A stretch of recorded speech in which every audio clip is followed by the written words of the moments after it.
voices coming out, Mr. Slater. There's the clear divide. There was coming into this. It's nothing new that there's a big divide on how to deal with this and many other issues between wealthy industrialized nations and the poorer nations. A lot of criticism towards the United States, a lot of criticism about the capitalist system, a lot of criticisms about the wars that are going on right now. Do those have anything to do with climate change and what's going on in the summit right now? Well, I think it does. I think some of them do. I mean, you have to look at the situation, and here in the United States, the situation with Barack Obama. He can promise, he can hope, he can offer up some ideas, but when he comes back home here to the United States, he has an opposition party, the Republican Party, whose members today are talking about resisting anything, any caps, any controls, any limits on emissions that would cost jobs.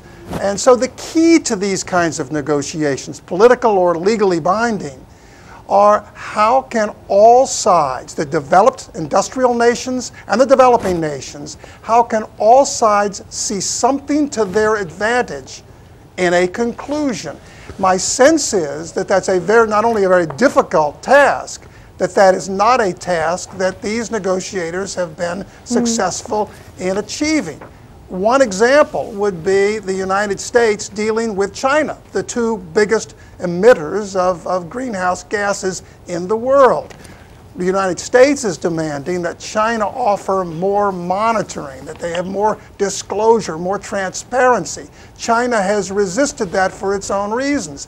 China demands that the United States and other developed countries do better with new and increased goals and limits. The United States has resisted that because in each case it's not in the interest of the party in the negotiation. Until you reach that point, you will not have not just a political, not have a legal, but you won't even have a political agreement until the developing and developed nations all agree they're getting something out of this. Let me stop you and cross over to Mr. Zhang Harris. Mr. Slater there says whether it be to the advantage of developed nations, is the fundamental flaw, as he says, the fact that perhaps we need to stop thinking like that. The developed nation has worked and lived to its advantage for a very long time, and as many critics say, have led to the point that we are at now. Is it the case that everybody needs to accept these sacrifices might not be to our advantage day to day, and that is actually the sacrifice we need to make? Well, one has to be careful not to overstate the sacrifices. And I actually genuinely feel sorry for Barack Obama, because I think he not only gets the importance of acting on climate change, he also realizes that actually it will be in America's interest, not just in terms of the climate damages that are imposed on the world, but also in terms of business opportunities for innovating and developing a low-carbon society. The world will become carbon constrained, and those companies, regions, and countries that start acting early are the ones that are going to take advantage of that. The problem he faces is, and this is it's a practical anomaly that unfortunately is holding the world to hostage, and that is the U.S. political system, which by design, through the separation of powers, makes it very difficult for Barack Obama to be able to commit anything. Indeed, the more ambitious he is here in Copenhagen, the more likely he is to face resistance in the U.S. Senate, which will reject a climate bill on account of the fact that, Barack Obama appears to have been bullied by foreigners. And if they do that, it's going to be very difficult for the U.S. to meet its climate targets. And there's nothing Barack Obama can do about it. So he's in a very, very awkward position. And indeed, in a curious way, the whole world is to some extent being held hostage by underrepresented senators in the Midwest of America that represent agricultural and coal states. And it's a very, very troubling position to be in.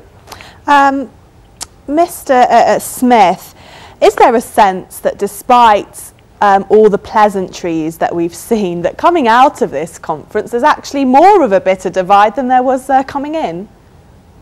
Or has that been too cynical? I think it proves that Well, I think it proves that as a planet we struggle to agree on anything, and I do agree. You know, Barack Obama is constrained very badly. You know, we have to look at the viciousness of the Republicans against pretty much anything he does. You know, they don't have the interests of the world at heart. You know, I think we've got a long way to go. You know, there's so many disagreements. We've got so many problems. To my mind, climate change is a headline issue above which, you know, it stands above all the other small, you know, less headline issues, you know, sustainability, feeding people. It's all interconnected. Water shortages, you know, there's not been that much talk of that. There hasn't been any talk in the mainstream press about, you know, the acidification of the oceans from CO2. You know, some of these are very fundamental issues, you know. So we're not facing up to everything. You know, it seems to me there's a kind of collective denial, and the people who have got the most to lose are fighting the loudest to stop change. That's how I see it. Yeah. Go ahead, Mr. Zhang Harris. You wanted to come in. Yeah, no, I couldn't agree more. I mean, and you know, it is a sad reality that the people who know they stand to lose are a small number of people, but they know exactly who they are. You know, they tend to be those directly involved in highly carbon-intensive activities. Very small part of world output, but a very noisy part of world output with a very powerful political vested interest. Those who will benefit from climate action are all of us. It's very diffuse. We're all going to benefit in small ways, but it's very difficult to get a collective response and a common understanding to galvanize the majority of us who stand to lose massively from inaction, and that is one of the tragedies of this imbalance of political will. Yeah, and Mr. Slater, of course there are criticisms, there are even doubts still. Those that say that the fear of climate change, the risks of climate change are actually being overplayed, almost fear-mongering going on. And others that say, well, while the big political powers, such as the United States and such as China, don't do anything, it doesn't really make a difference what the average person on the street does. So there's not really much point. Well, I think that's right. Certainly here in the United States, in the Republican Party and among the conservative talk radio, talk television circuit, which is very influential among arch conservatives in this country, there are doubts about whether climate change is real. It's a kind of anti-scientific attitude that's grounded in politics, not in science. But it really has taken hold and guides the attitudes of a number of Republicans and conservatives in the United States and business interests who just want to do what they want for themselves. Again, I go back to the idea that in order for a large producing country like the United States to climb on board, and that includes votes in the House and Senate, which would be supportive of comprehensive climate change legislation, we would have to see, people have to see exactly what you just said. How is it that little things that I do can make a difference, that they add up to big things? How is it that it is better, not only our environment is better, but there are future job possibilities if we move to a more technologically friendly or environmentally friendly technology? It's a hard sell right now, but it's a sell that has to happen if this country, the major polluter, one of the major polluters in the world, has any chance of going along with something comprehensive. Mr. Smith, at the end of this conference now, is there any indication that we are moving forward on this issue, that there are steps in the right direction? Well, I think the fact that we're talking about it and it's getting so much coverage around the world is a massive step forward to where we were even 5 years ago.